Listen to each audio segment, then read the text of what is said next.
Good morning, sweet family. Thank you so much for coming back. Well, this weekend is Valentine's Day. That holiday, the world places a lot of emphasis on that one day about how we're supposed to love and love in a big way. But what about the rest of the days of the year? I don't get that part because if we were trying to keep that intensity up of loving like that every day, it'd be a boatload of work and we'd be so tired. But we try to remember why we love one another and the good things that we love about each other and the life that we've created, memories and stuff. But what does that mean that we're never going to say anything hurtful? I don't think so. Does it mean we're never going to be selfish jerks? No, guess again. But we do expect a measure of effort out of one another. And when we love like we mean it and we love like we're supposed to, it's a lot easier when we focus on why we love the person.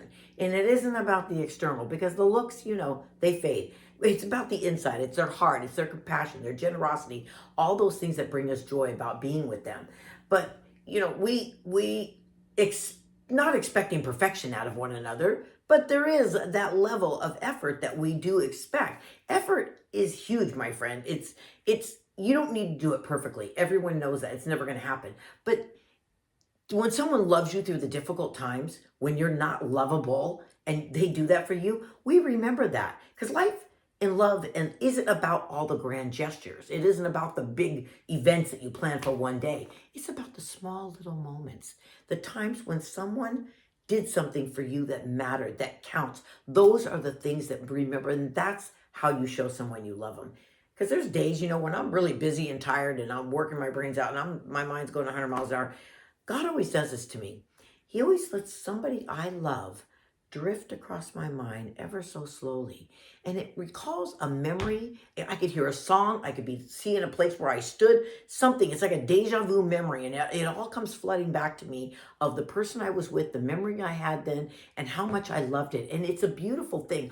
Hopefully, if God does that for you too, that it will be a beautiful memory and not something bad. But, because love has the ability, it's the only emotion that we display that has the ability to break you in a million pieces and give you the worst heartache of your life or give you the greatest joy you will ever know. And your heartstrings are so full, you can't even stand it and you're unstoppable. But true love takes a lot of perseverance. It's keeping going when the road is bumpy, when you're circling the drain, when you don't want to even think about loving somebody else. That's when we ask our Father to give us the strength. Give us the strength to endure, to get over this, to repair and mend that relationship and bring it slowly back to center. Because love, it originates with our Father. In 1 John, it tells us, whoever does not love does not know God, because God is love.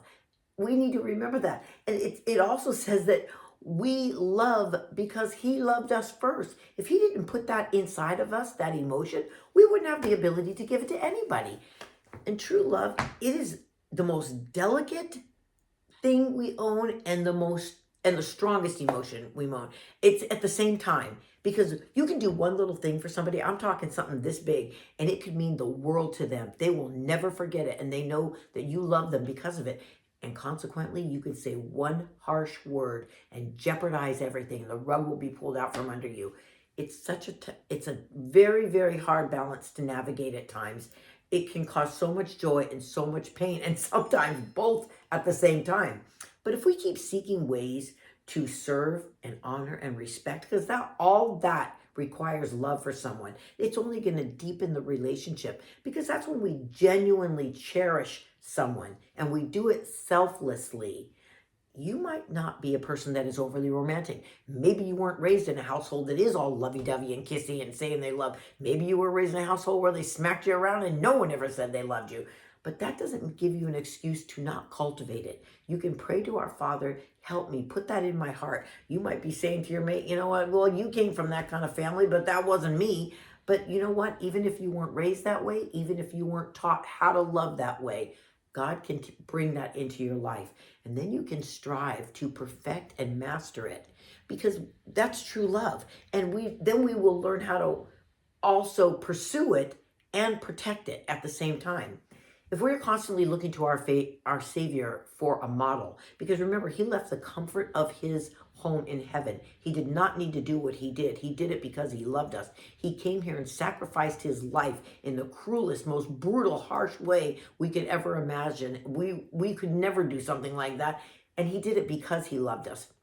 Most of us never going to be put in a position to lay down our life for somebody. But guess what? He did do that. And so he left us that beautiful model and example of what we should be trying to do. Valentine's Day, it's not just about romantic love between two people, a husband and wife, boyfriend and girlfriend, whatever the situation is. And it isn't about the candies, the flowers, the jewelry, all that stuff. Let's expand our sphere, because Christ's love, it went to everyone. We need to extend that to our family members. We need to extend it to our neighbors. We need to extend it to our business associates and our brothers and sisters in the church walls. It's for everyone, because he's left us a beautiful model of caring and sharing, and how that looks, and how we are supposed to do it, even to the unlovable, the people who drive us nuts, the people you don't want to love, you don't even want to like. But we have to find a way, because we all have differences of opinion. We all have idiosyncrasies. We're all nutty at some point in our life, and people put up with us. But when you get irritated and you find yourself there, this is when you stop. Let's stop. Let's reset. This is when we ask our Father to help us to love through that. It's going to come at a price for us, and it's going to come at a sacrifice. But we have the ability to do it because Christ showed us how. Think about some time when you were a little jerk and somebody did something for you, that they put you ahead of them. They sacrificed something for you. You know when they do that. You know when people do things for you that they don't have to do, they don't want to do, but they do it anyway because they have that genuine feeling for you. Think about those times, because that's going to make you love that person all the more, and it's going to show you how to love them back. You know, even though the world only gives you one day to love people that in that way and to express our love that way, I want us to do that 365 days a year, just the way Christ did, every single day with everyone we meet. Let's love more intentionally. Let's love more Christ-like. Let's follow that model that he left us. And let's seek ways always in our service, in our sacrifice, and in our blessings that we can give one another. And let's do this every day for everybody. And that, my friend, is going to be Valentine's Day. You know I love you. I'll see you next time. Bye.